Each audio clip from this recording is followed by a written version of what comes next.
This is the RA Skok Policy Analysis Seminar. This year's topic is the northern long-eared bat, lessons learned since the spotted owl. My name is Dennis Becker. I'm an associate professor in the Department of Forest Resources here at the University of Minnesota. And I'll be hosting the seminar today along with Mike Kilgore, who I'll introduce here in a second. Mike and I co-instruct a Methods of Policy Analysis class, which is associated with this seminar and part of the reason why we host this seminar on an annual basis. Mike, I'll let you introduce yourself quickly. Sure.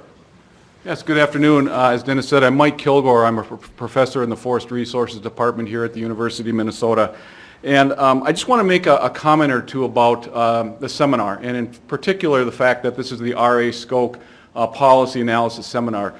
Dick Skok was a professor and is Dean Emeritus of the University of Minnesota, the College of Forestry, and then the College of Natural Resources. And through a generous gift that Dick provided some years back, he has allowed us to provide opportunities like this. And the reason being is that Dick felt very strongly as a professor and as dean that when we talk about natural resource, forest, environmental economics, and policy, that it was important to bring policy and science together and give students an opportunity to engage in that interface between science and policy. So with a generous gift that Dick started here some years ago, Dennis and I have been able to offer these seminar, policy analysis seminar series so that students can become more engaged and understand some of the critical issues facing society as it relates to natural resources and the environment.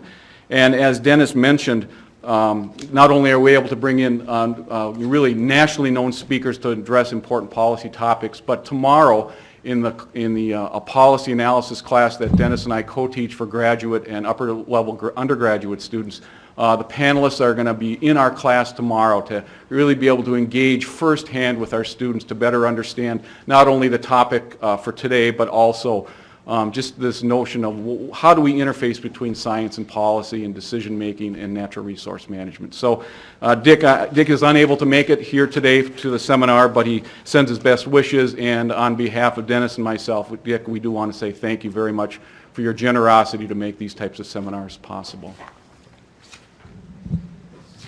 So we're here today, of course, to talk about the northern long-eared bat, maybe spotted owl, as was in the title, but really we're here to talk about northern long-eared bats. And the reason is that the population has declined precipitously in the past few years, as many of you are aware, as a result of white-nosed fungus.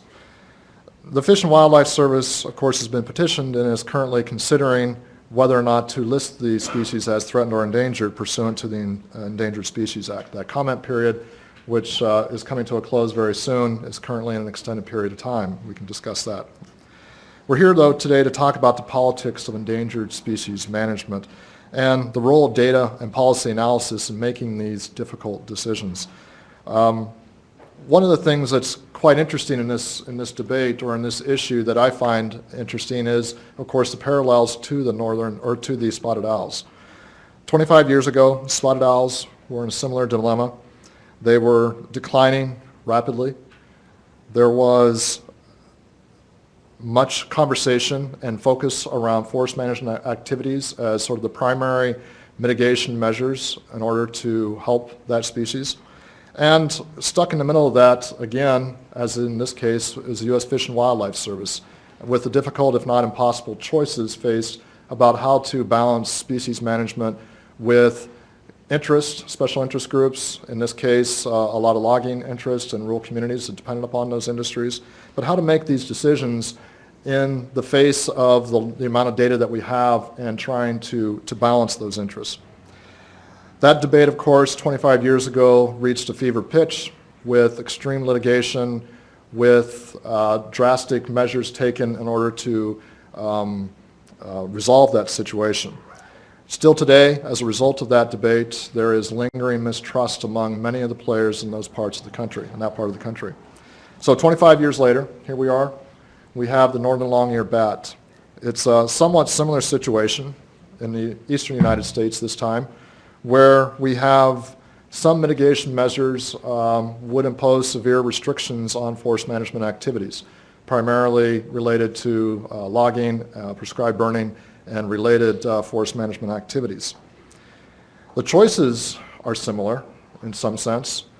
The regulatory framework certainly is similar to what it was at that time.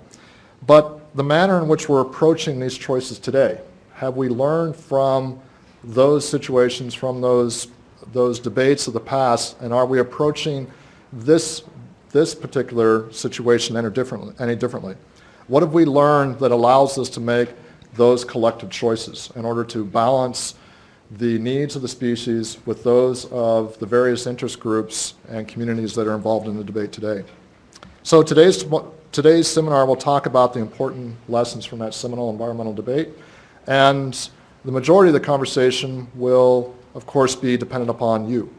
So the format for today will happen as such. Each of the presenters, who are each very well respected in their particular areas, will give a short overview of the situation from their perspective, followed by majority of the time set aside for question and answer.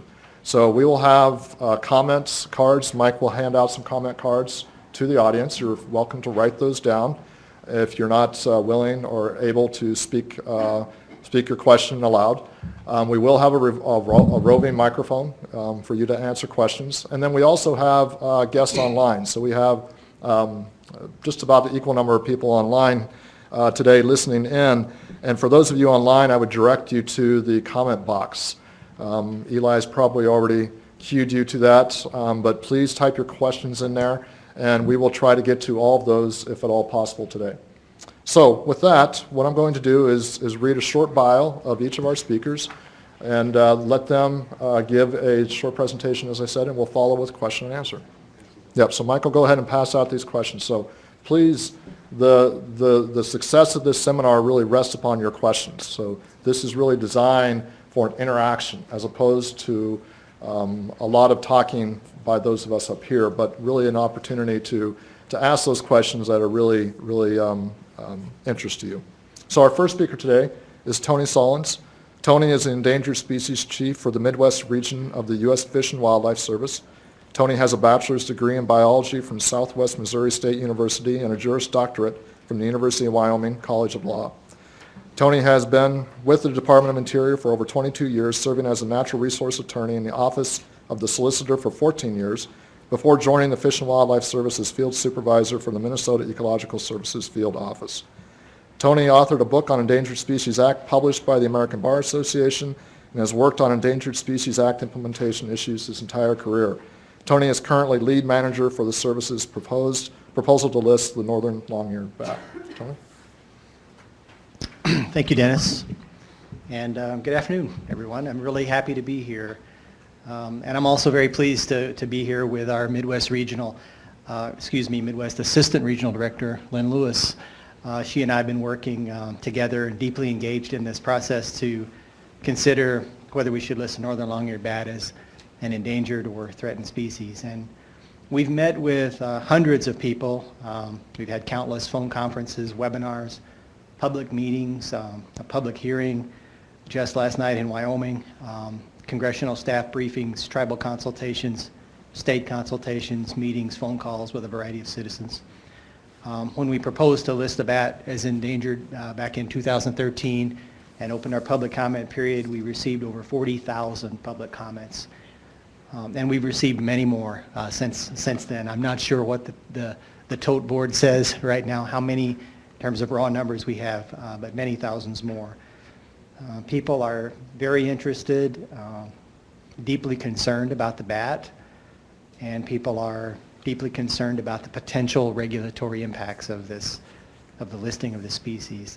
There's more interest, I would say, in this listing proposal than I have ever seen in my 20 plus years working on these issues. Maybe the gray wolf issues to some degree generated as much interest and comment. Bald eagle, I don't think, has generated as much interest as the northern long-eared bat, fascinatingly enough. So in my few opening remarks, I'm going to set the stage for Lynn's discussion. I'm going to provide a few technical legal points about the Act, and I promise to keep this at a minimum.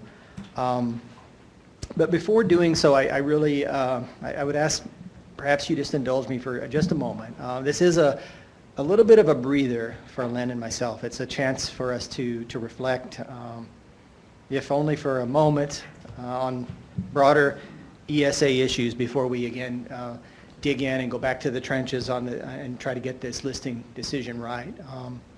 When you spend a good part of your career implementing the Federal Endangered Species Act, you see personally time and time again that people are really inspired to protect the wildlife of this country. Americans value the natural world. There are deep connections that we find in our history and culture. And even the lesser known creatures ignite our imaginations.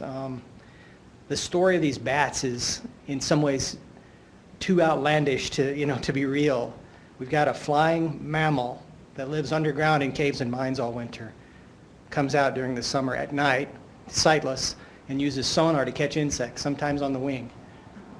That's pretty amazing that we have that in our midst. And Minnesotans, Americans, want to ensure that we don't lose such natural wonders.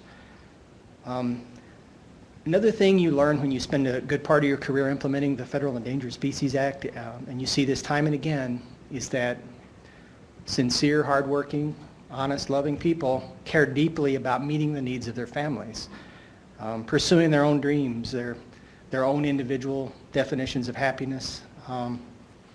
These are the same people who care about conserving our natural world. It's not a different group of citizens. It's not a different group of stakeholders. We're the same people. And one example, those people who manage and use forests for a living deserve as much credit as anyone for the fact that we actually have high-quality bat habitat in this country right now.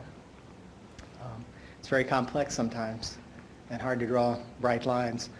So now I'm one of many people who's charged with keeping one of our bats, the northern long-eared bat, from disappearing from the planet forever. There's some cold, sobering facts to report, but also some ideas and some perspective on how we can work together. As mentioned, October 2013, we proposed to list the bat as endangered due to the impacts of white nose syndrome. It's a fungal disease that's killed millions of bats in the Northeast. It's spread to the Southeast and Midwest. The bat really, the northern long-eared bat's a common resident of wooded areas throughout Minnesota and in many of the 38 states in its range, but in those areas impacted by white nose syndrome, it's no longer common. In fact, we've lost up to 99% of the northern long-eared bats in those areas. So we've made it a priority, the service has and the states have, to find a way to slow and stop this disease, but we don't have a magic cure. We're working hard on it. There are some hopeful things, hopeful signs, ideas to be tested to treat and perhaps halt the spread of this disease, but there is no cure. So female northern long-eared bats roost in trees during the summer. They give birth to one pup per year, and these pups are flightless for a time. And both the pups and the female bats can be killed when these roost trees, they're called maternity roost trees that the females are using, if those are cut during this vulnerable time, several week period when the pups simply can't fly. The service, though, thinks that we can work with the forest industry, the forest products industry, private landowners, forest managers, to conserve this bat while protecting rural economies, protecting jobs. We think we have a track record that we're developing. In Minnesota, we work to conserve the Canada lynx, for example, consistent with multiple use of forest lands. We feel we have many tools available to us under the Endangered Species Act to provide reasonable, sensible paths forward to conserve this species. Even in worst case scenarios where some bats might be killed, there are a variety of permits available, actions that can be taken to minimize and mitigate the impact of that take.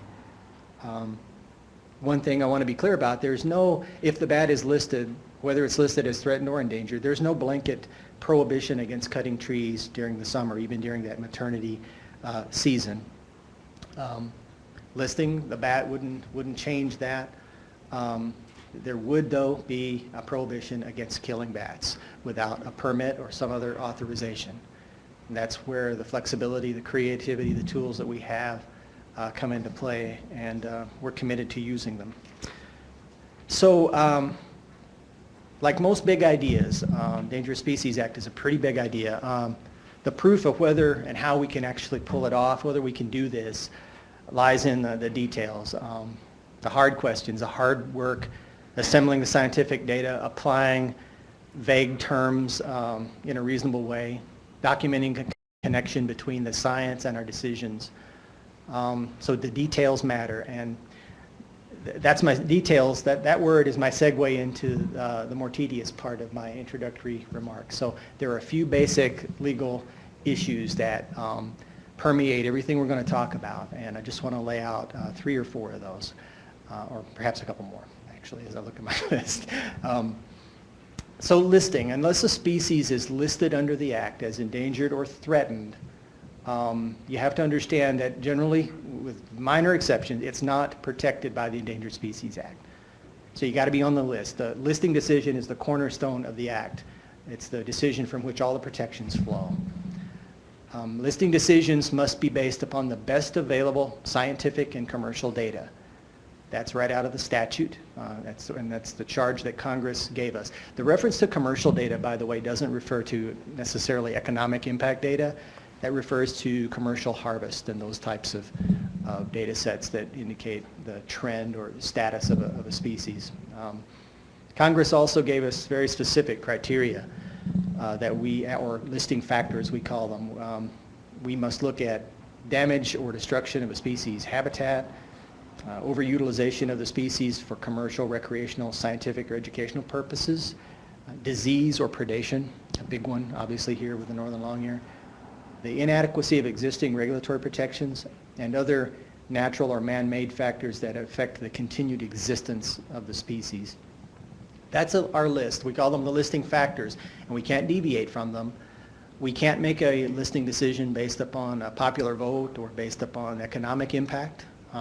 We explicitly cannot analyze the economic impact as part of the listing decision. There are other places where economic impact analysis does appropriately come into play. Species can be listed as either threatened or endangered, and those terms have meaning, but the definitions of those terms are fairly challenging and vague. Congress said endangered means in danger of extinction throughout all or a significant portion of a species range. Threatened means likely to become endangered within the foreseeable future. So I read those pretty quickly, but do you think there are any terms in there that might cause some confusion? How about simply in danger of extinction? When? Now, immediately? Does the guillotine have to be falling? The floodgates on the dam have to be closing and the last living member of a species at risk? Or is it enough that we have the certainty that this species will be driven to outright extinction in a year, 10 years, 20? That we didn't get a definition from Congress on that. Another term in there, significant portion of range. In danger of extinction throughout a significant portion of range. Do you think the word significant might be capable of more than one interpretation? We actually have a several-page legal opinion on a significant portion of range and new policy on significant portion of range. Same with the term foreseeable future. Likely to become endangered within the foreseeable future is what a threatened species is. How foreseeable? What if you have a 25% chance of extinction in 75 years? Or fill in those numbers with any other 2 numbers you want, and ask yourself if that's foreseeable or not. Do the confidence intervals of your long-term models matter? What's an acceptable confidence interval? That's another one that we have a legal opinion on that doesn't answer all the questions but provides guidance. So we face the challenges of applying these definitions every day. We don't, the service, Fish and Wildlife Service, does not have a free hand to decide at a whim what the terms mean. We're sued early and often on Endangered Species Act issues. We suspect no matter what action we take on northern long-eared bat, there's a high probability that we will be sued again, and that's okay.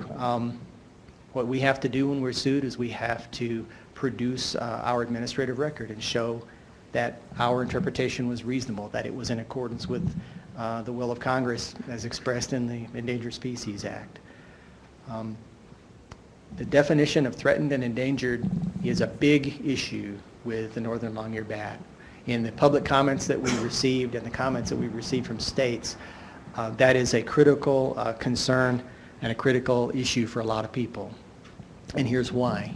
If we list the species as threatened, we have additional flexibility to promulgate what's called a Section 4D rule, which allows us to exempt certain activities from the take prohibitions of the Act. Or put another way, to flip it around, when a species is listed as endangered, all the protections of the Endangered Species Act apply automatically. Protection against any act that takes a species, that kills it, that harms it, and that can include significant habitat modification. Those apply automatically. With a threatened species, we've promulgated a rule. This is a little technical, but it's important.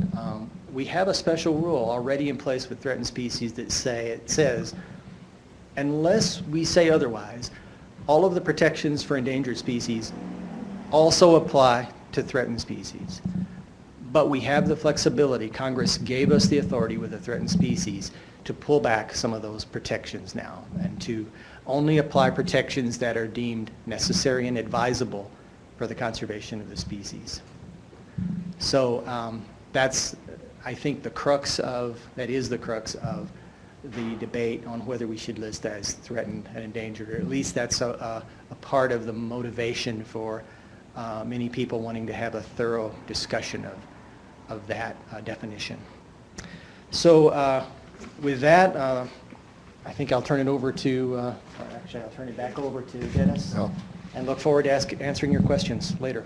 Thank you. That was a wonderful layout of the situation. Next we have Forrest Bowe. Forrest is the Minnesota State Forester and Director of the Division of Forestry with the Minnesota Department of Natural Resources.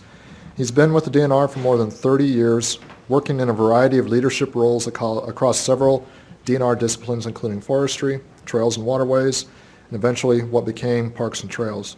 Forrest serves on the governor-appointed Minnesota Forest Resource Council, Minnesota's Interagency Gypsy Moth Executive Council, and National Association of State Foresters, where he participates on the Forest Resource Management Committee.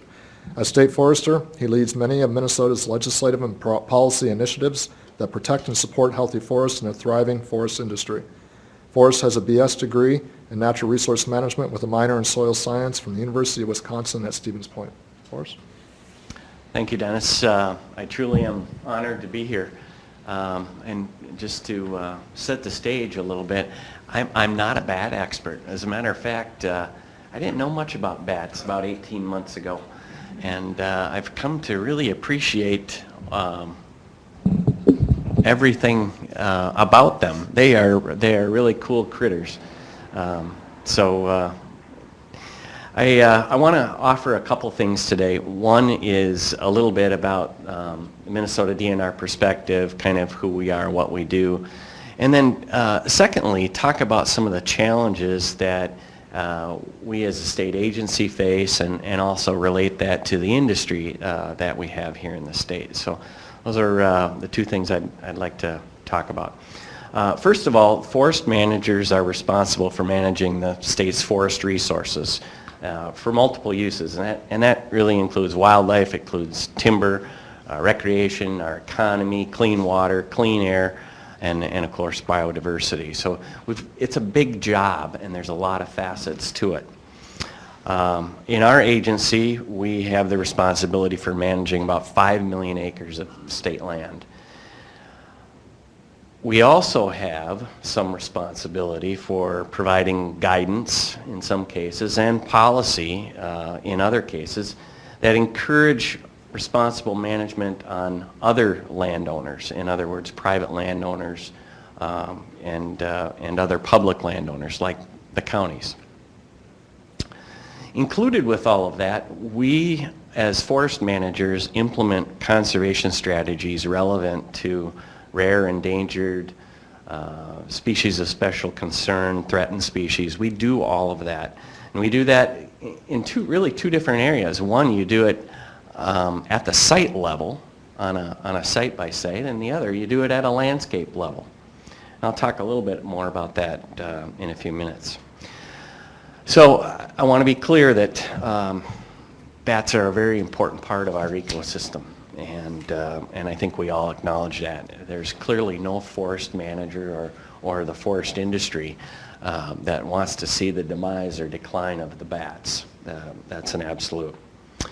But we do face some challenges in this situation with this particular species. And so with that, you know, in Minnesota, we don't have white nose syndrome having any effect at this time. We have healthy bat populations. White nose syndrome is not present. The fungus that causes white nose syndrome is present in 2 of our 14 known hibernacula. So the fungus is there. It's at very low levels. We first detected it in 2012 in 2 of those hibernacula. Since then, in our 2013 and 2014 sampling, we've not been able to detect it again. So it's in very, very small or low levels. We've not found any sick bats here in Minnesota. And quite frankly, we have very little information about these bats specific to our region, including the habitats that they use and population and estimates.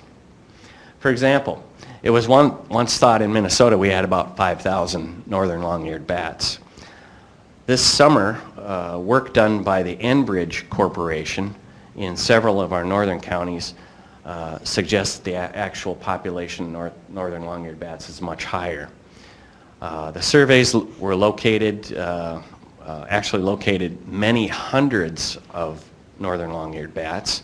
They did some very small sampling, first of all, so a little bit of a qualifier, in very small and very specific areas of the state. And so if you put all that together, it really kind of blows our past estimates out of the water. So we're not quite sure how many we have, but we have way more than what we originally thought. Now this is really good news for bats.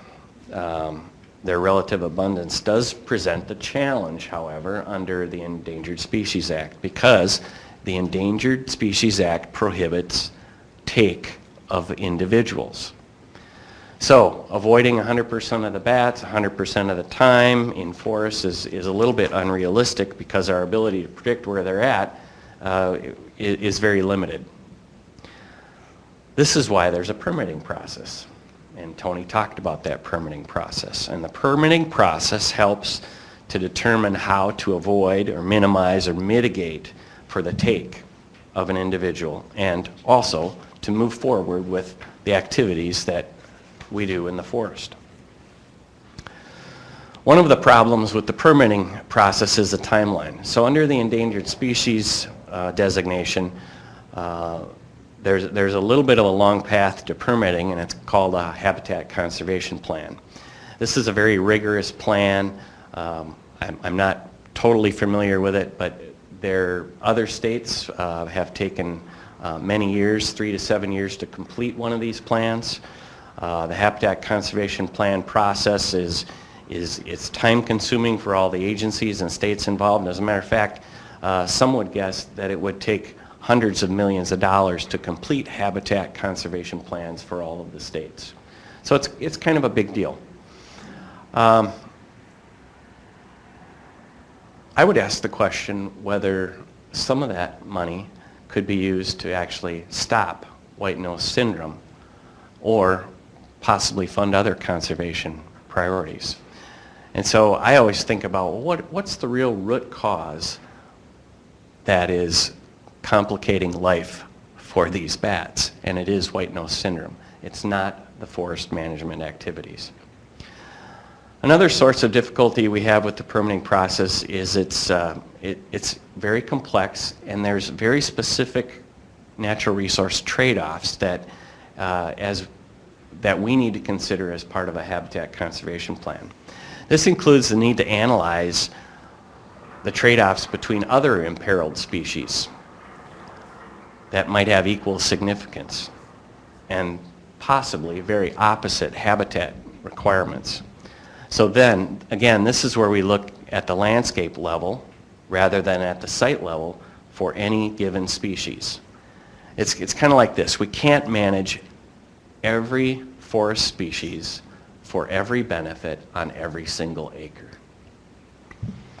Another challenge we have is finding ways to support our private forest owners and forest industry throughout the state.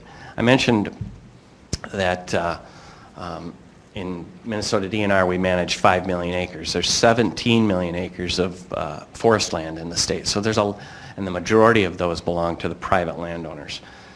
So we lead and support programs that encourage and incentivize that responsible management for those private landowners. And I think it's our responsibility then to try to connect them to this process, and that's important. It's not necessarily something that's was normally done by the Fish and Wildlife Service. It's clearly one of our roles as a state agency. We also depend on the forest industries to economically support our forest management programs at both the state and county level. So it kind of works like this. The mills buy the wood from the loggers buy stumpage from the state or the counties, and the state gets our forest management work done by the loggers. Commercial harvest is really the only tool we have to manage forests or to get our forest management work done. Without it, forests are not sustainable over time, they degrade over time, and we don't have the forest health that we're looking for. And so no management of our forests is really not an option. The potential for constraints on the summer logging specifically exist in this case of the northern long-eared bat listing. And we use summer logging for projects that create seed beds or native tree species that really need that disturbance and that you can't regenerate in other times or other ways, such as paper birch, pines of some kinds, and oaks really need a disturbance, and we can only get that disturbance done in the summertime. These species are usually part of a fire-dependent community, and we've long used logging to mimic the role of that fire on the landscape. So it's important that we don't lose that tool. Furthermore, forest industry investments in Minnesota depend on clear regulatory pathways and predictable access to raw materials. The type of mills we have here in Minnesota, generally large paper and pulp operations, run 24 hours a day, 7 days a week, 365 days a year, and they depend on year-round wood to provide wood to those mills.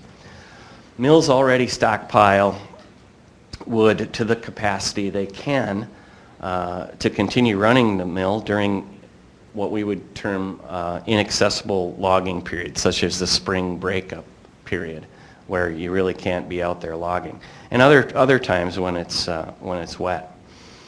The mills also stockpile wood in the winter. Matter of fact, about 70% of our wood is cut during the winter periods of January through probably April. The mills will stockpile that because in Minnesota we have abundant wetlands and lakes, and it's very hard to get at some of these areas to log. So they stockpile this wood throughout the year so that they can supplement their winter wood with the limited amount of summer wood that they're able to harvest. So this means that restrictions on summer harvest could impact a mill's ability to survive. And the longer the harvest restriction, the greater chance that we would lose a major facility. If we lose a facility, we would lose the ability to get our forest management work done. And that would mean reduced management long term, and that would have impacts on forest health, impacts to the forest economy, and likely impacts even to this bat.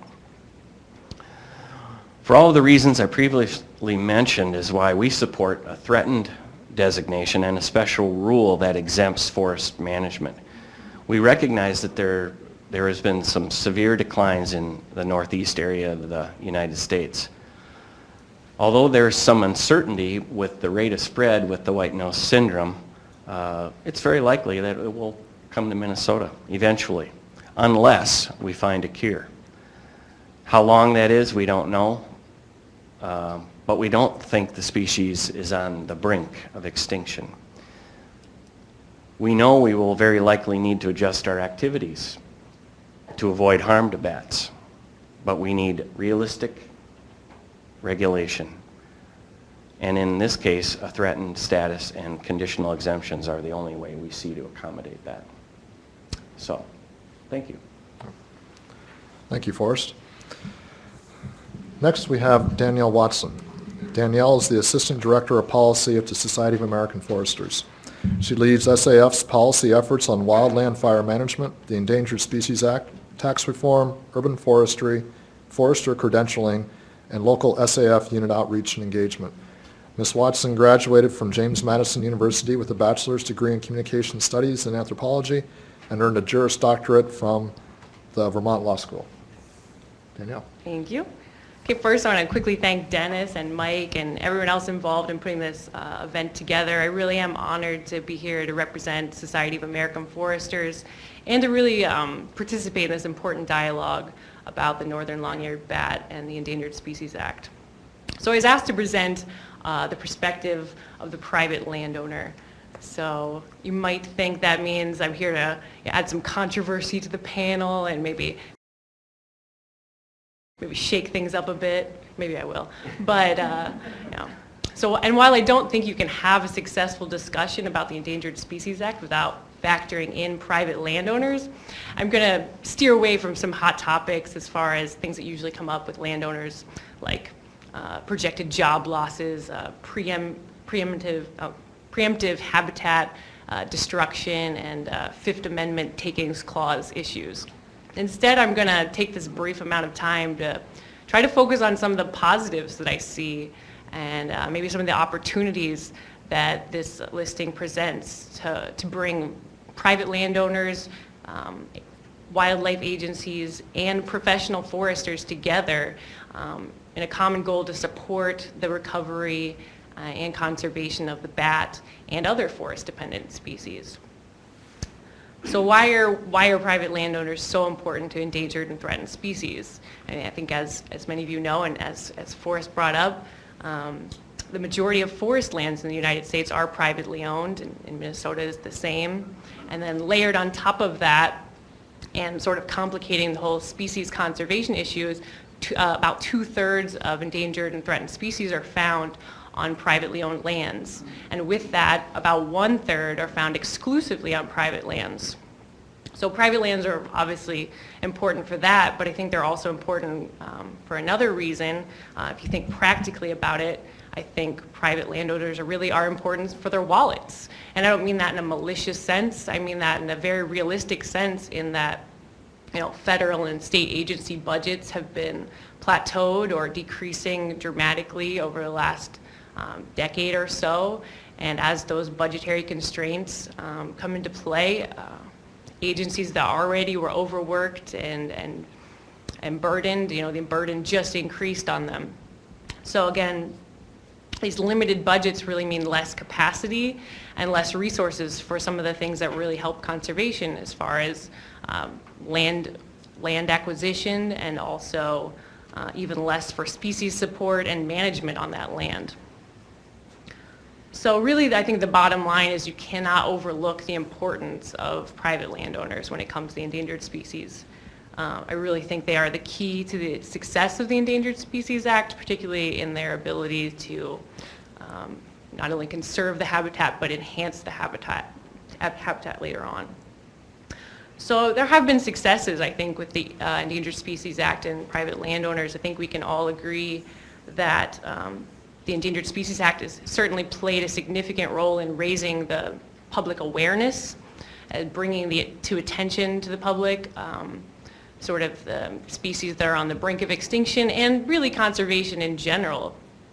And also kind of similar to NEPA, I think the Endangered Species Act has also played a really big part in changing how we plan and design land management activities to reduce adverse effects on species of concern.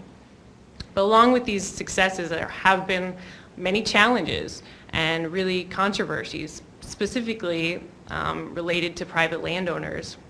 You know, if landowners really are the key to success, I think we still need to keep taking a deeper look at some of the barriers to their involvement and their cooperation. And whether these barriers are actual or perceived barriers, I think it still takes some looking into. And so first, if you kind of look at the act itself, when you think of landowners, you think of Section 9, which relates to the prohibition of take. And so it makes it unlawful for any person to take a threatened or endangered species.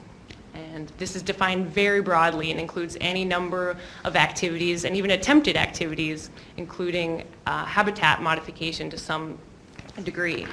And then there's also Section 7, which Section 7 people generally think of as relating to federal agencies and their requirement for consultation. But this can also come into play for private landowners when there's sort of a federal nexus with whatever project they're trying to do. So think commonly about when a landowner tries to get a permit from the Clean Water Act, or when they're trying to get some sort of federal funding. And then on top of these prohibitions, there are also civil and criminal penalties that come into the act. And these penalties can include really hefty fines and even jail time.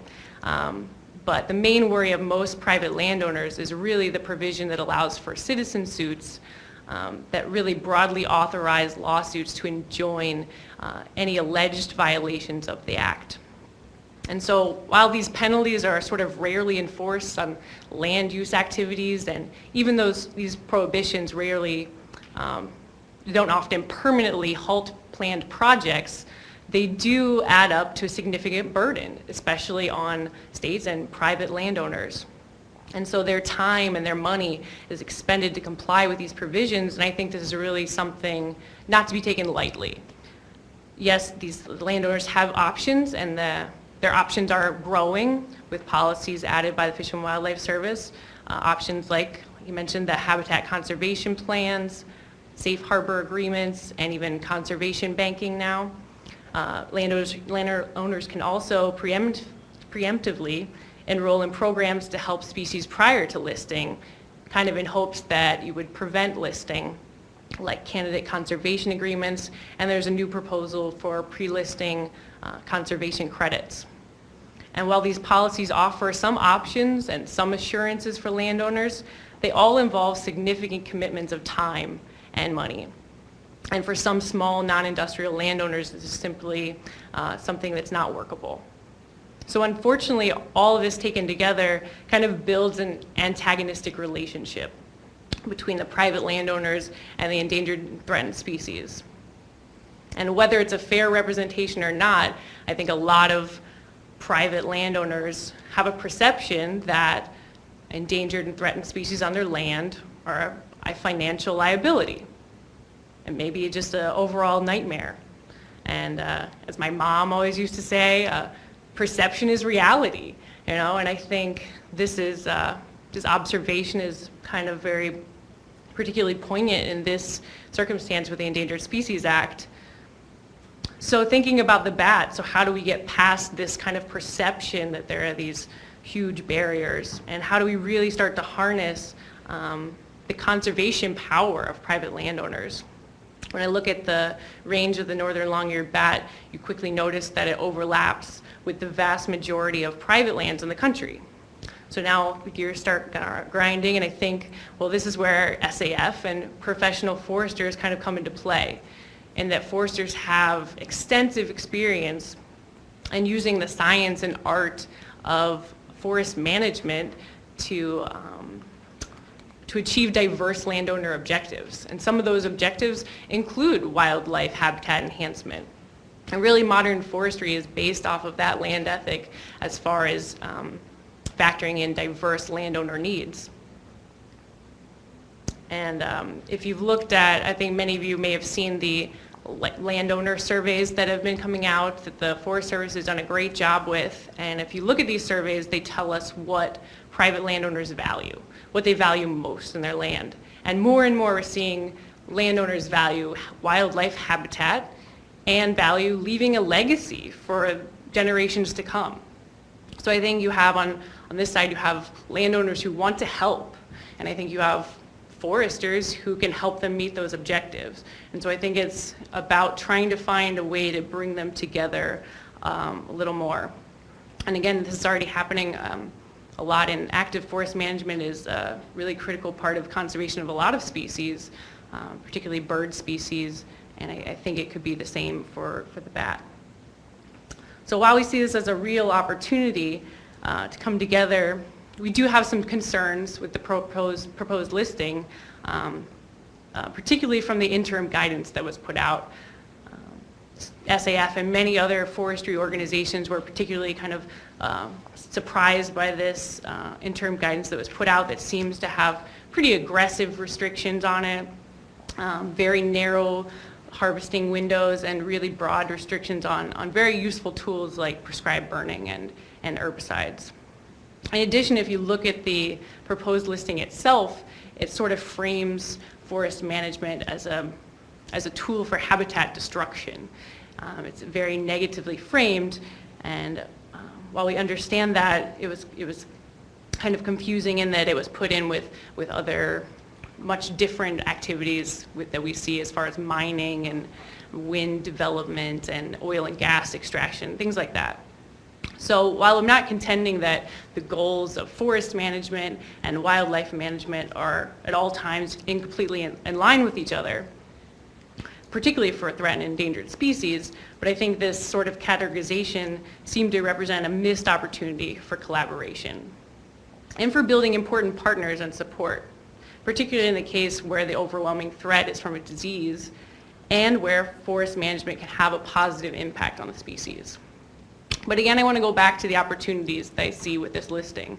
So there are definitely a growing number of threatened and endangered species on private lands. And again, these present challenges, but I really think this is a good chance for wildlife agencies and professional foresters to really see how they can harness that landowners' sense of stewardship and their really proud tradition of conservation. But to take full advantage of that opportunity, it really is important for all the groups to work together on this. The private landowners, again, the wildlife agencies, and the professional foresters. Our whole nation benefits from the conservation of natural habitats and from increasing and maintaining biodiversity, but I really think we can't overlook the burdens that are on private landowners. We must continue to think about their concerns and take them seriously, and even go a step farther and figure out how we can make them more allies and partners in the conservation and recovery of species. So ultimately, I really just think we can do better. We can do better by the private landowners. We can do better by the natural resource agencies, and we can definitely do better by the threatened and endangered species. But I think, again, there's still a lot of work that needs to be done, a lot of perhaps reforms that need to be considered, and questions that need to be answered. So with that, I'll put it back to Dennis. Thank you, Danielle. I'll remind you, you have cards in your lap, hopefully. If you filled those out with questions, feel free to pass those to the side and we'll give you more cards.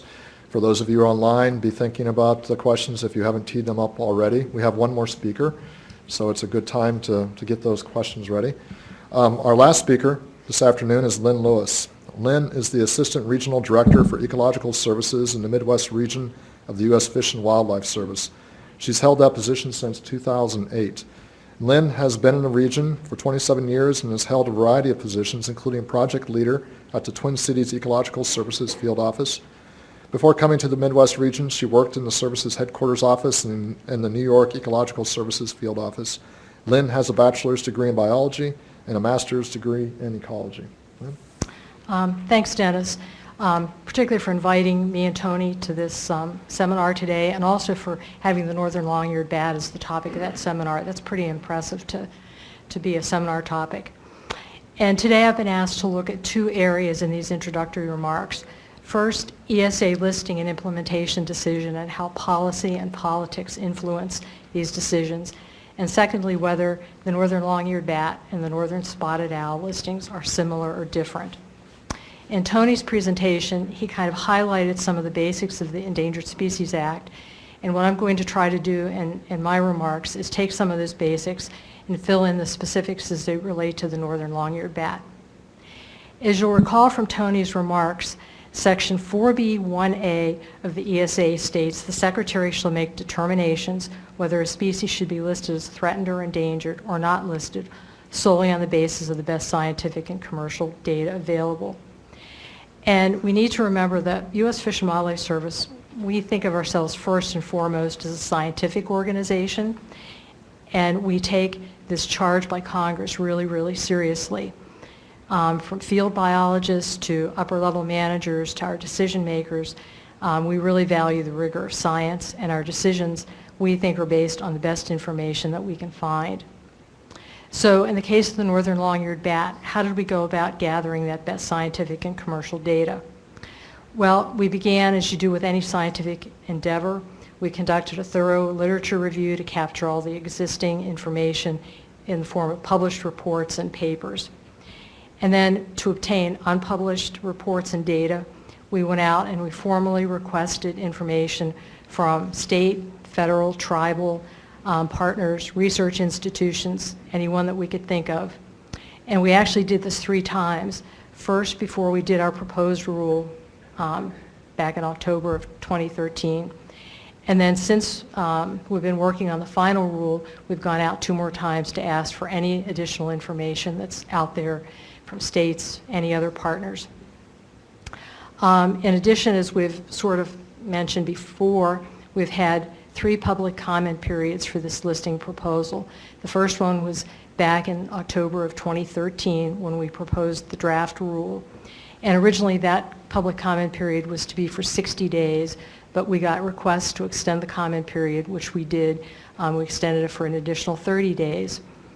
And then later this past summer, when we extended the date for when we were going to finalize the rule by 6 months, we had another 60-day comment period. And right now we're in the midst of another 30-day comment period. We're about halfway through that, and we're soliciting additional comments on input letters that we got just recently from state organizations.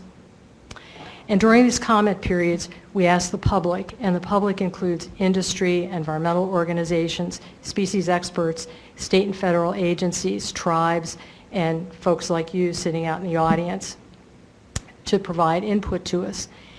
In the case of the northern long-eared bat, we also assembled discussion groups that were comprised of state, federal, and tribal biologists and land managers, including foresters, to contribute their knowledge about the biology and ecology of the bat, threats to the bat other than white nose syndrome, and potential conservation measures.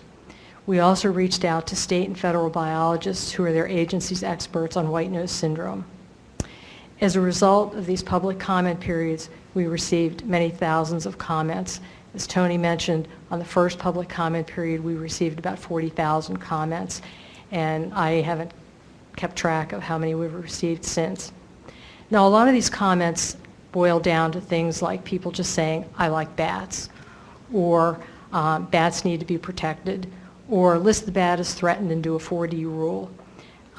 Comments like this we note, but we also receive many, many very substantive, thoughtful, informative comments that either provide additional information to us, or they may put forward a new or different way of thinking about information we already had. And so we take all these comments very seriously, and we either incorporate them somehow into our thinking, or we have to explain why we don't think a particular comment is pertinent or relevant, or if we think it's just incorrect.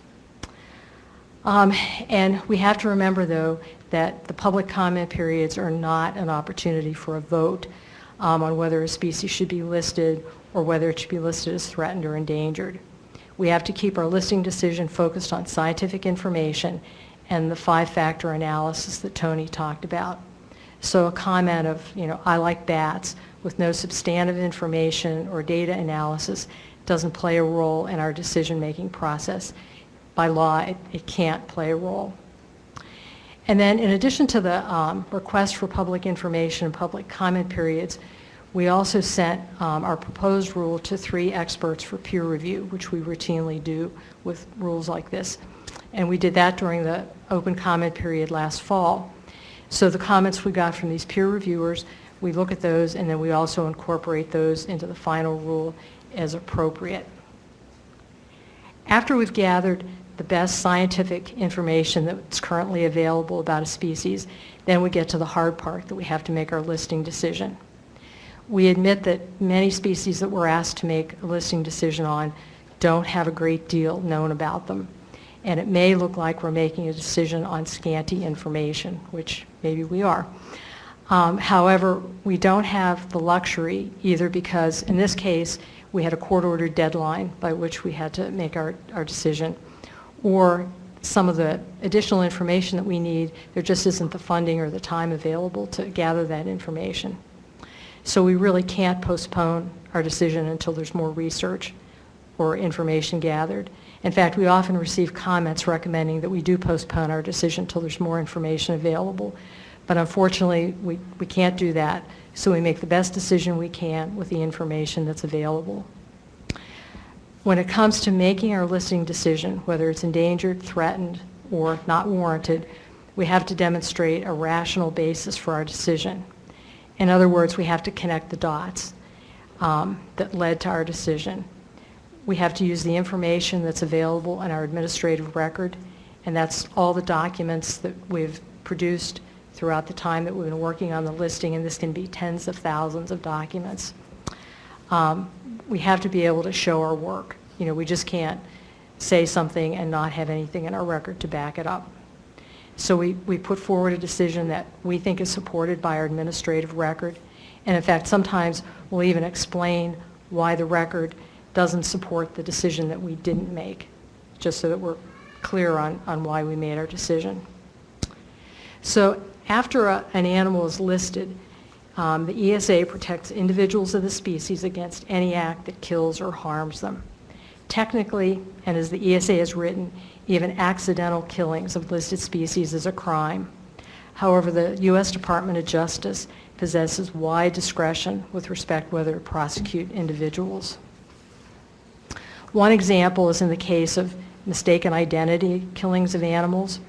As a matter of policy, the United States will not prosecute someone unless there's evidence that the person had a specific intent to kill a member of a listed species.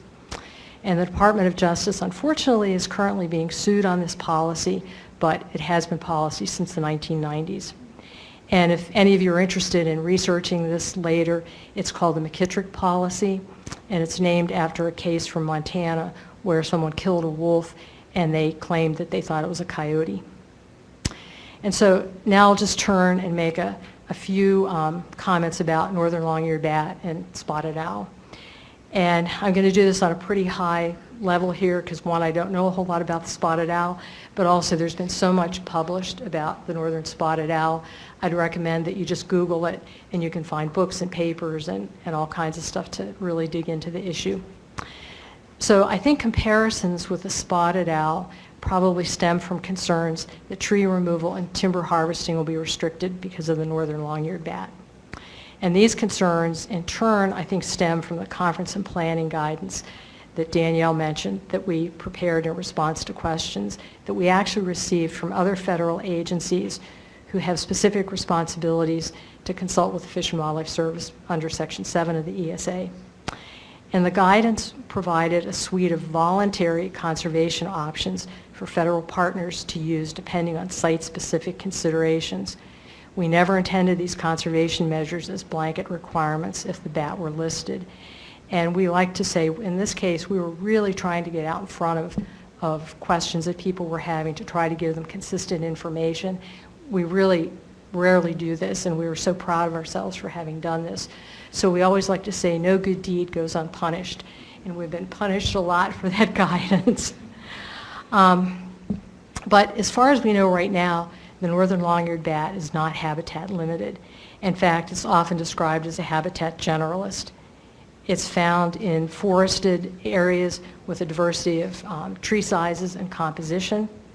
Areas that are cut will regenerate fairly quickly into habitat that northern long-eared bats can use.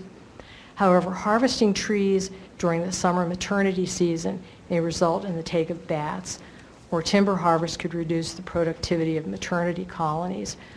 And the take of bats, in particularly pups, in the summer like this, I heard northern long-eared bats, and maybe bats in general, described as flying elephants. Usually you think of a small animal having a really high reproductive rate. Well, a bat produces one pup a year, sort of like an elephant. And so they, it's killing one pup is really important and can hurt the larger population. The conservation measures regarding timber harvest in our conference and planning guidance were directed at avoiding or minimizing direct mortality in site-specific situations rather than recommendations for landscape-level habitat preservation or management. Now, in contrast, the northern spotted owl is a species dependent on old-growth forests. Harvesting those old trees removes habitat for the northern spotted owl that won't be replaced in any of our lifetimes. The owl is very habitat limited. When its old-growth forest habitat is gone, so goes the northern spotted owl. And then additionally, the northern spotted owl controversy began over 25 years ago. And at that time, the ESA was still a relatively young law. In fact, it just celebrated its 40th anniversary this past year. And the regulations implementing the ESA at that time had only been around for less than 5 years. So I think in the intervening years, we've learned a lot about listing and how to go about it. One direct result of the northern spotted owl controversy and some of the other controversies that occurred around that time was a 1994 memo from our director that defined how we should coordinate with our state partners on ESA matters. Today, we're much more personally engaged with affected communities. In the case of the northern long-eared bat, when we learned that states and the entities that they represent wanted a seat at the table, we worked to give them opportunities that they wanted while being mindful of other constraints that we have when we solicit input, like the Federal Advisory Committee Act. We've also done considerable outreach with regard to the northern long-eared bat. We've done seminars like this one.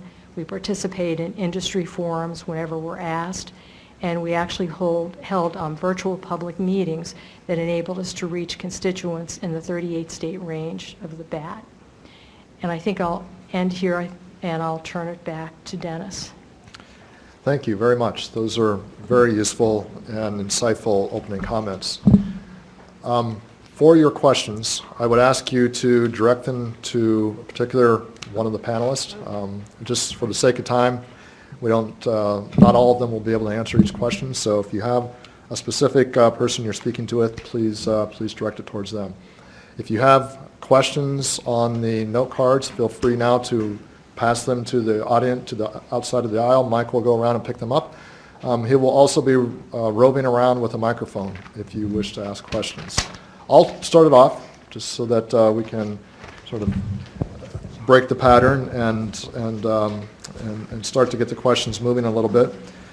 I was going to start with, well, maybe this is a softball, Tony, I don't know. But let's sort of think about the facts before we get into conjecture. And one of the conventional wisdoms is that summer forest management activities imperil the bat through that incidental take. It's not really an issue of habitat, it's really the quality of the habitat, it's really an issue of that incidental take. What's the state of the science in regards to incidental take across the impact region, and how does the Fish and Wildlife Service make decisions where that data is incomplete? I don't know if that's a softball. I don't think that's a softball at all, to be honest. We've received a lot of public comment, and we're currently giving a lot of additional thought to the extent to which forest practices, and that's both forest management and the issue of conversion of forest, loss of forest, whether whether those are factors that further imperil the species, particularly in light of white nose syndrome. A few things we know is, we have decade upon decade of data as a starting point prior to white nose syndrome hitting in 2006. To our knowledge, and this is, I think there's some debate about this, but to our knowledge, the northern long-eared bat was not imperiled by forest management practices. The amount of forested habitat in this country stabilized.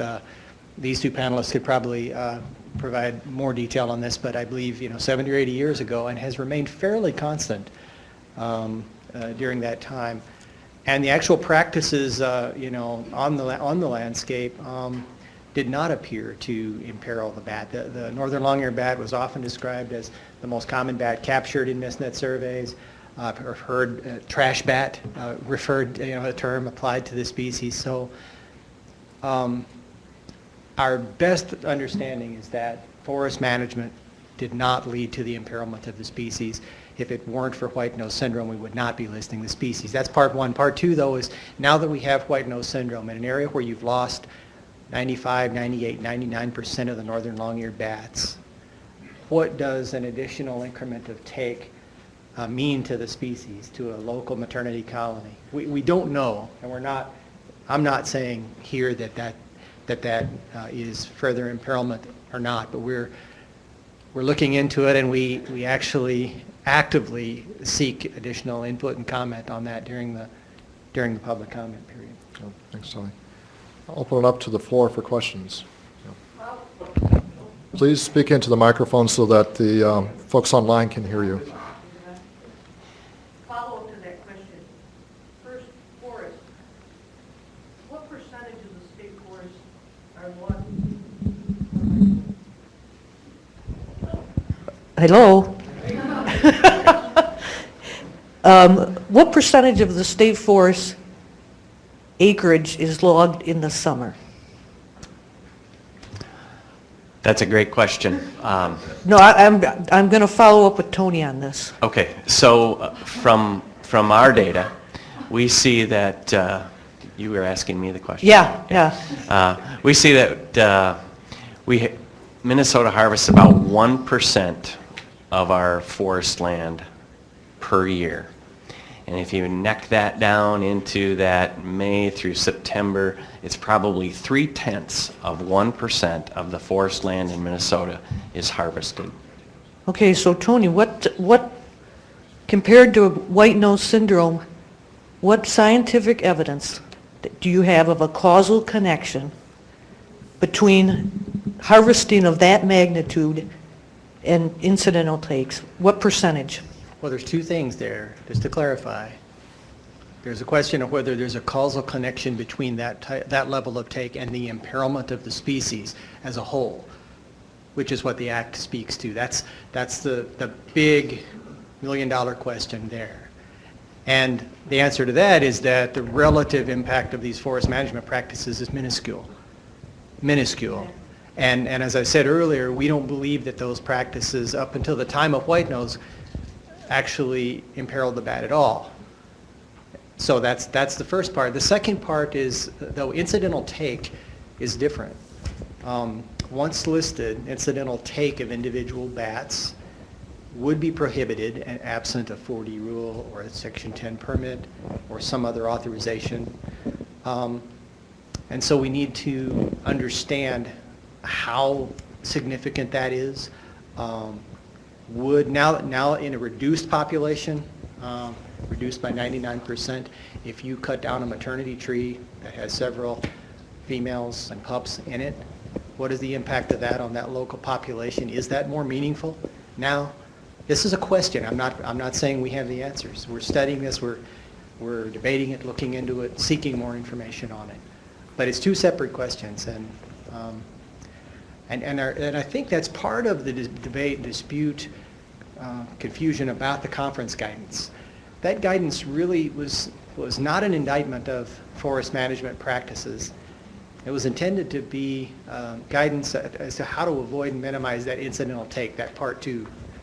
If you're looking for a way to avoid take, here's our best thinking. If you're looking for, a way to avoid the need for a permit after listing, here's our best thinking.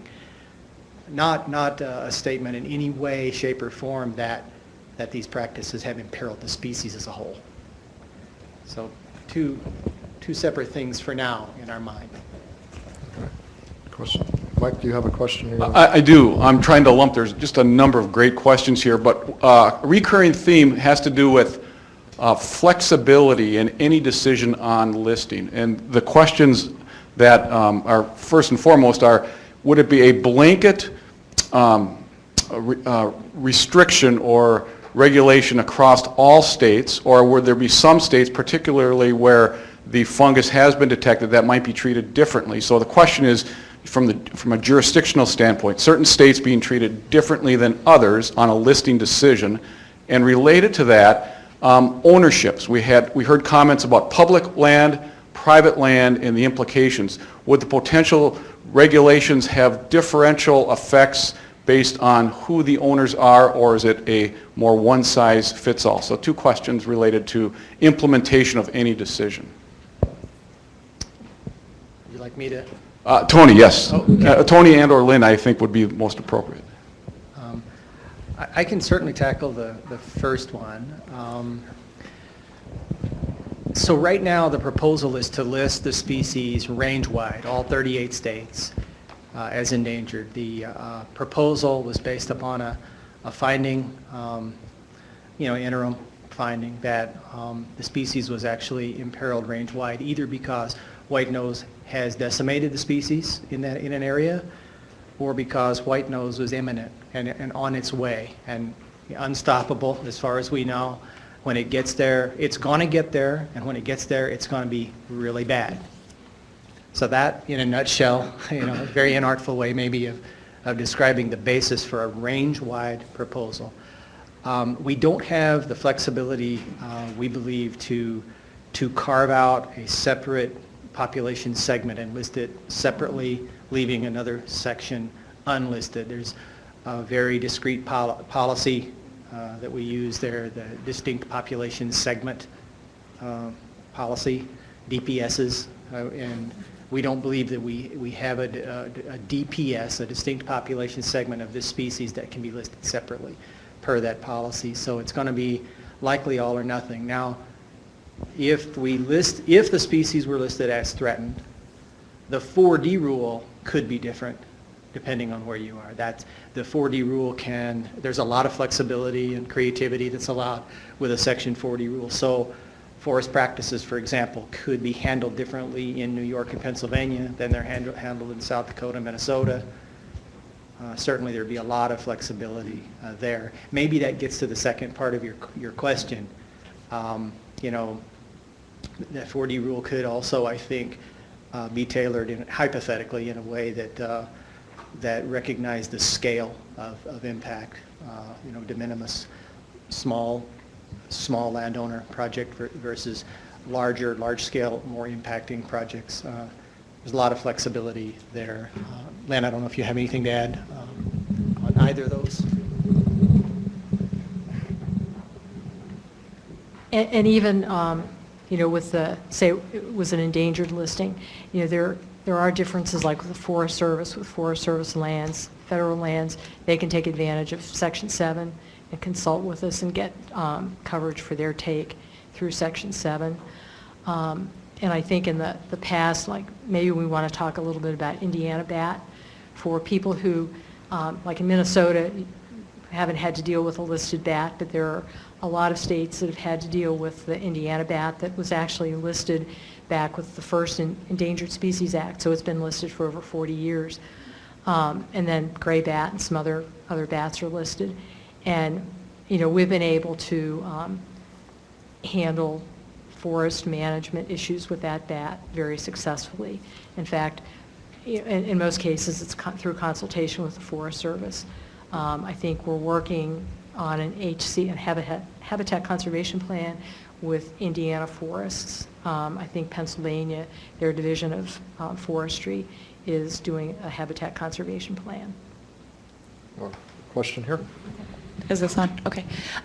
There's been a lot of talk about mitigation opportunities if there is going to be concerns about incidental take. And one thing that we've heard about is artificial roost trees that can get put up. And I'm curious about that, if we have any scientific information about preference for existing forest trees versus artificial roost trees, if there's opportunities to create habitat in better locations through that. And I guess, and following up on that, just other mitigation opportunities. We're looking down, this coming online and wondering like what are going to be our options for doing things that can help, and barring finding a cure for white nose syndrome, just wondering what other options are available. Well, I'll start with that one and then pass it over.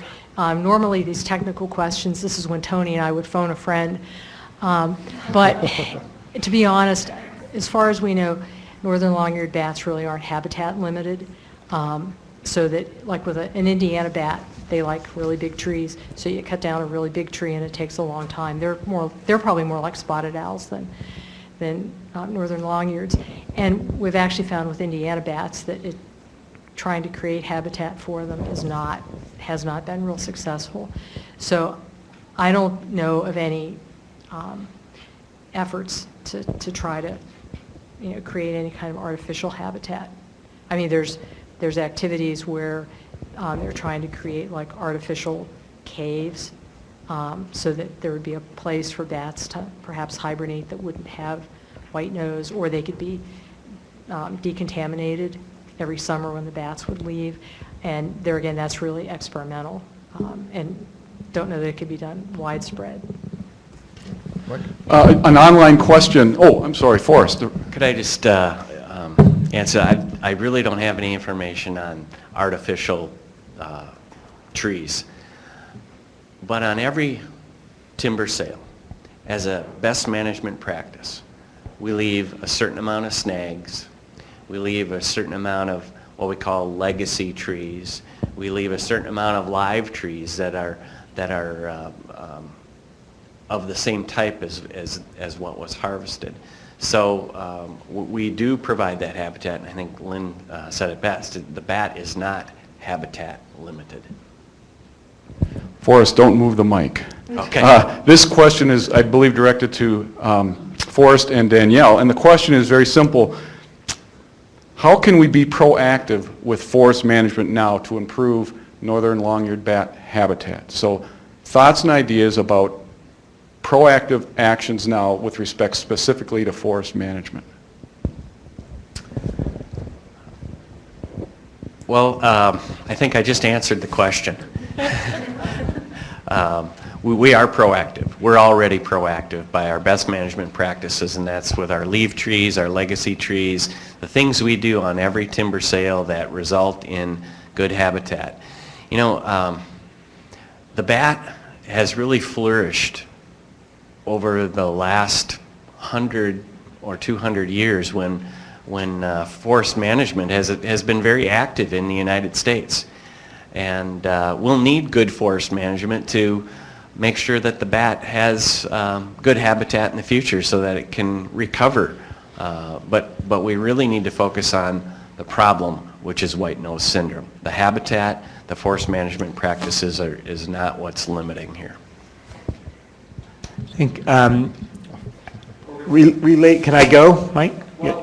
Oh, just really Yeah. quickly, I was just going to kind of reiterate what Forrest said about, I think forestry as a community is already trying to do this.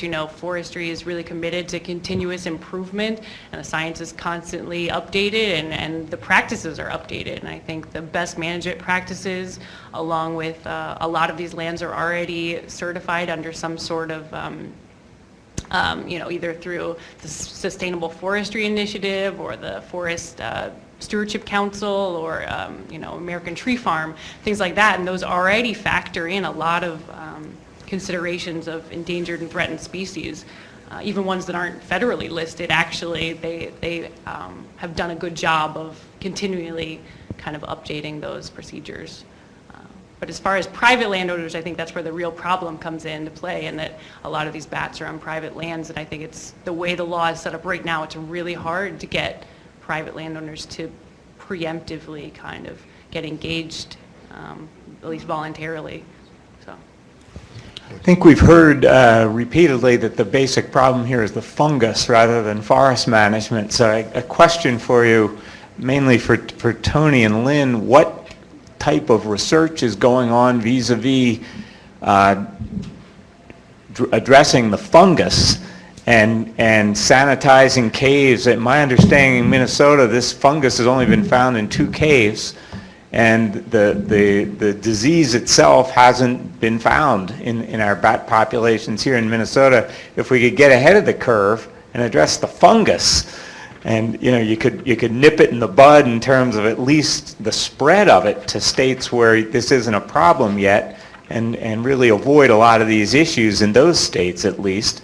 And what kind of research and what levels of funding for research is the Fish and Wildlife Service or other federal agencies, investing in this? I'll start with this, and then since Tony and I both went to the White Nose Symposium a few months ago, hopefully he can add some stuff. Since about 2010, the Fish and Wildlife Service has had money in its budget specifically for white nose research, and I want to say we've probably spent of that money in the neighborhood of $20 million on research. Other federal entities like the Forest Service have contributed additional funds for research. And when white nose hit in like 2007, and we got this research money a few years later, I mean, we really didn't even know what it was that was causing bats to have this little white nose.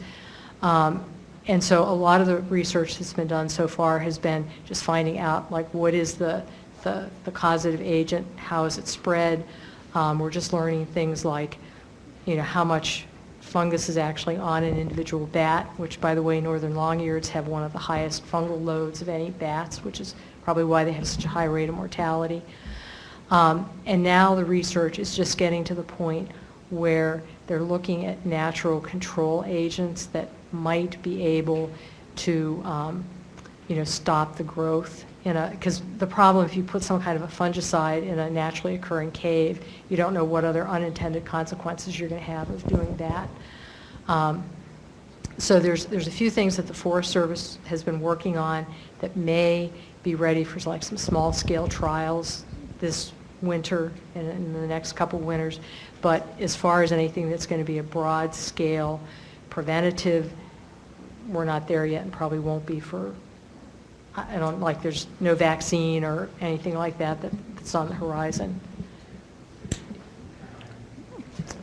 Another question with some specifics about the bats and just the rearing. Do they rear as individuals? Do they rear in groups? How long does that period last? Are we talking weeks or months? And the third part is that variable from year to year, or is it fairly predictable that we can look at a calendar and say generally between this date and this date are the dates in which the bats are rearing the young? Yeah, I'm going to give this a try with the caveat that I really would phone a friend. We would normally have a biologist here who would know exactly the answer to that question, but I think I can get pretty close. So the females with pups generally cluster in small to medium-sized clusters, anywhere from 2 or 3 to 10 or more females in what's called a maternity roost tree.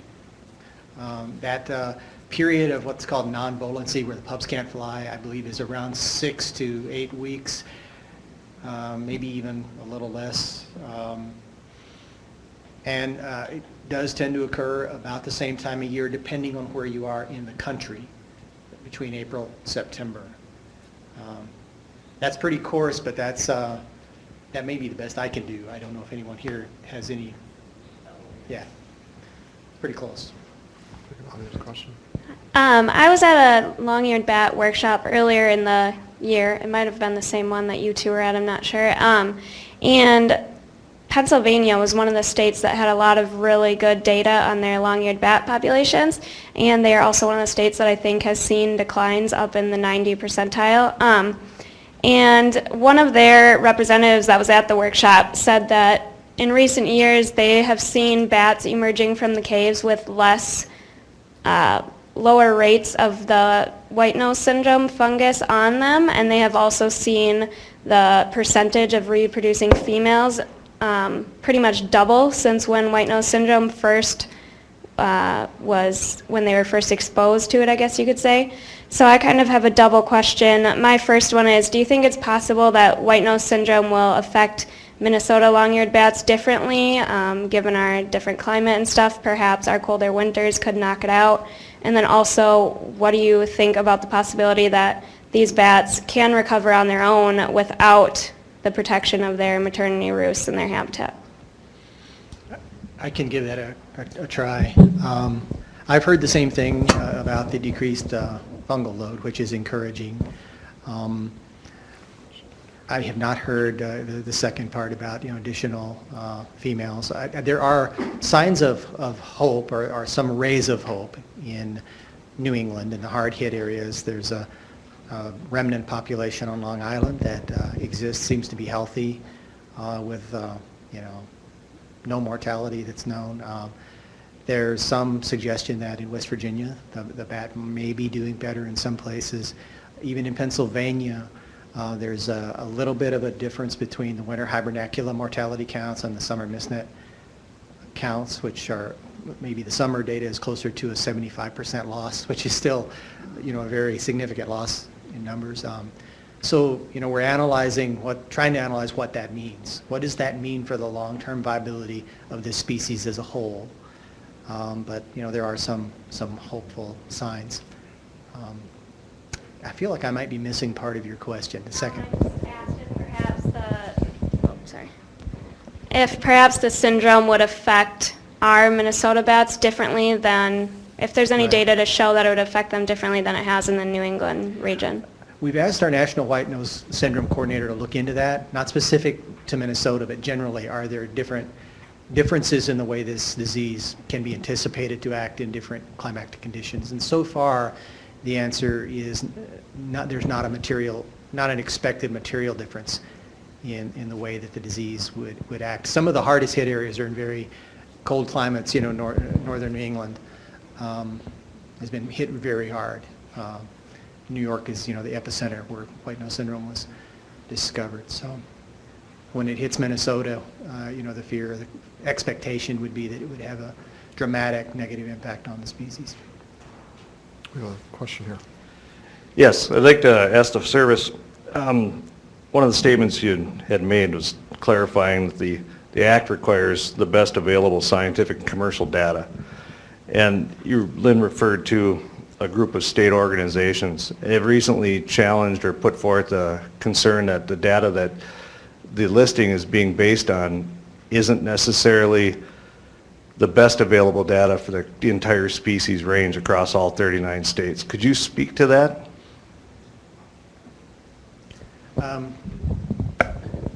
Right. So I think the letters that you're referring to are from the Midwest Association of Fish and Wildlife Agencies, Southeast Association, and Northeast, so basically covers all of them.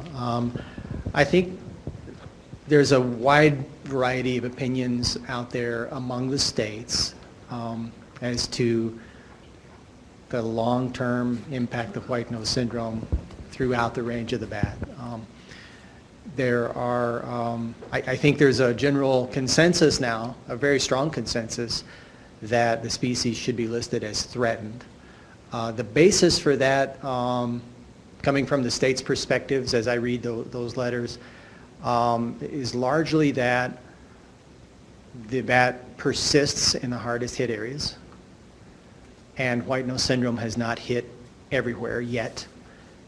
And so the long and short of it is that the species is not currently at risk of imminent extinction throughout its range. Therefore, it's not endangered. That's the argument.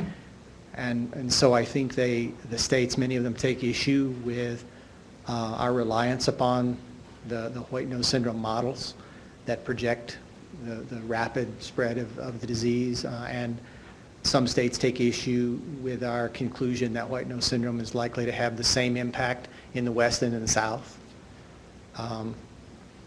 So there's some disagreement, and it was that very disagreement that was the basis for our 6-month extension of our listing deadline to address what we term to be substantial disagreement about the scientific information upon which our proposal is based. So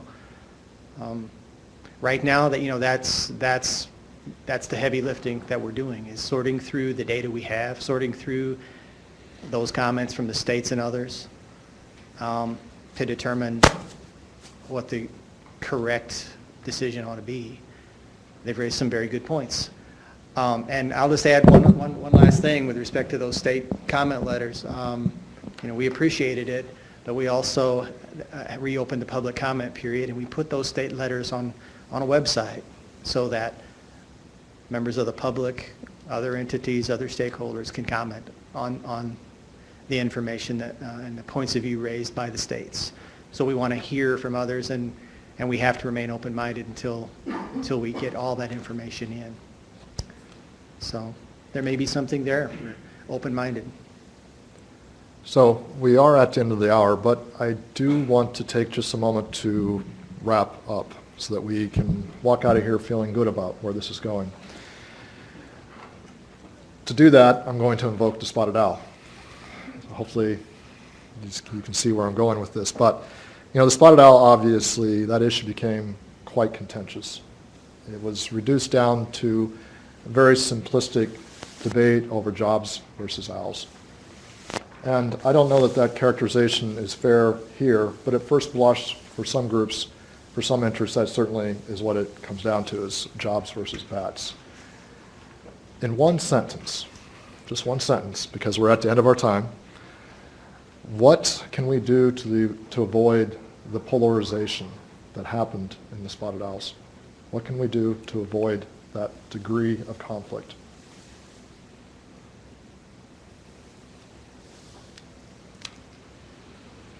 Forrest, if you're ready, I'll let you go. Okay. You speak into the mic, so Only online one hears. sentence. Yes. That's a little tough. I think overall it's a little bit of a oversimplification. There is a large continuum between no owls and no jobs. There is a ton of gray in between, and that's where I see us going with the northern long-eared bat. And the service with their comment period, as the gentleman asked, you've got new information. Well, I think the comment period and the consultation is working. We're getting all the new information, and so that we can make a very informed decision. And by having that open dialogue, we are avoiding the polarization. Good. I accept semicolons, so that's okay. Who would like to go next? I'd like to just have each of you just comment on that briefly. Well, I will keep it to one sentence. I would just say, just keep on talking and communicating, the back and forth dialogue, that's what's really critical. And I think we have a better history, I hope, of doing that in the Midwest than a lot of other places. Lynn stole my sentence. But no, I think, I'll go back to what I said. I mean, I think we can do better, and I think they are already doing a better job than what was done. And I think part of that is listening to all sides and kind of really taking account of what they're saying, and having all sides kind of realize, that bats are important, that they are really declining, but that, forest management is important for a number of reasons, and kind of getting that nexus together. And like I said, this is way over one sentence, I apologize. But again, really thinking about how to engage private landowners. I still think that's a problem with the Endangered Species Act, and something we still need to work on, but we are getting better. But I think we need to work on how to empower them, not just compel them. And I'll just say, I think we need to avoid the either-or narrative. And it's not jobs or bats, semicolon. We need to try to rise above the polarization that there seems to be throughout the country on controversial issues. I think we can do it. I think we're doing it. I don't think we see each other as enemies, the Fish and Wildlife Service, the environmental community, the forest products community. If we can keep that going, then there's hope to do the right thing, to save the owl and jobs. Excuse me, the bat. That concludes our 2014 seminar. I would like to very much thank our speakers for a very wonderful presentation of information and invite you to join us out in the lobby afterwards. Thank you very much.